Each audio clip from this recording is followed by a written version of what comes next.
Boker Tov, il est 8h, heure de Jérusalem, 7h, heure de Paris. C'est l'heure du premier journal d'information ce matin sur Studio Qualita, relayé sur les ondes de Radio J à Paris.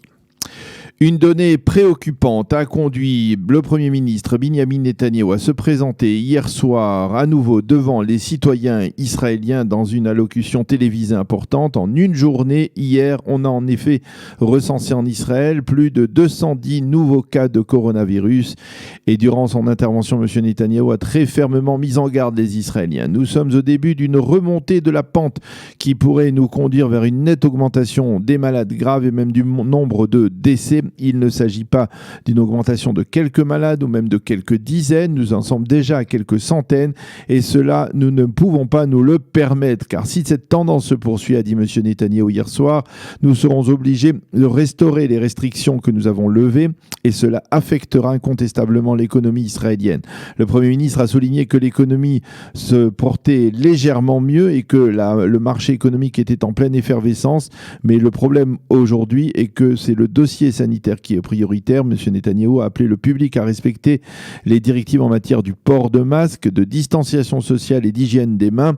Le Premier ministre a laissé le soin à son ministre de la Santé, Yuli Edelstein, d'annoncer que des restrictions de déplacement allaient être mises en place dans les quartiers sud de Tel Aviv, où l'on recense de nouveaux malades, en particulier dans la population des travailleurs illégaux venus d'Afrique, mais également dans certaines régions du Negev où des membres de la communauté bédouine ont été contaminés. Cependant, en dépit de ces mises en garde, la plupart des experts épidémiologues considèrent que l'État d'Israël n'est pas entré dans une seconde vague d'épidémie, mais qu'il s'agit plutôt de la fin de la première.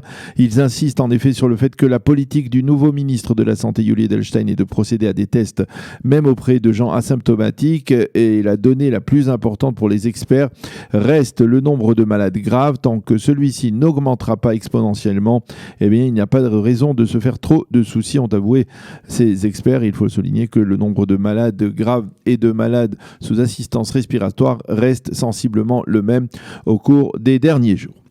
En marge de ces mises en garde, le Premier ministre israélien a effectué hier soir sur son temps d'antenne, a profité de son temps d'antenne pour remercier chaleureusement le président américain Donald Trump pour avoir décidé de sanctionner certains juges de la Cour pénale internationale de La Haye parce qu'ils se focalisaient trop dans leur action sur des actes d'accusation contre des soldats américains ayant servi en Afghanistan ou par extension contre des soldats de pays alliés des États-Unis comme l'État d'Israël. Nous ne financerons pas des institutions qui agissent contre nous, avait dit Donald Trump pour justifier cette décision.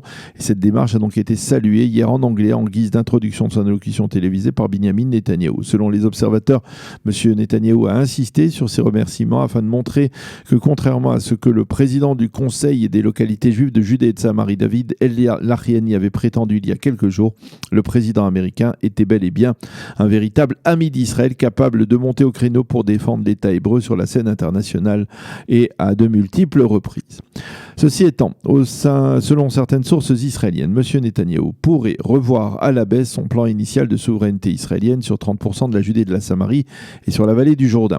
Selon ces sources, M. Netanyahou pourrait, face à l'opposition massive de la communauté internationale et également de certains pays du monde arabe comme la Jordanie, renoncer à instaurer la souveraineté israélienne sur la vallée du Jourdain et l'instaurer uniquement sur les implantations juives. Cela n'aurait en effet aucun impact direct sur le plan juridique pour la population palestinienne, tandis que les habitants juifs, eux, sont déjà sous le coup de facto de la loi israélienne. Le Premier ministre envisagerait un tel cas de figure après avoir écouté les mises en garde du chef de la diplomatie allemande Heiko Maas, qui était avant-hier à Jérusalem, mais aussi après avoir entendu l'opposition de la majorité des présidents des conseils des localités juives de Judée et de Samarie, qui ne veulent pas cautionner une partie du plan Trump, alors qu'une autre partie mentionne la création d'un État palestinien indépendant.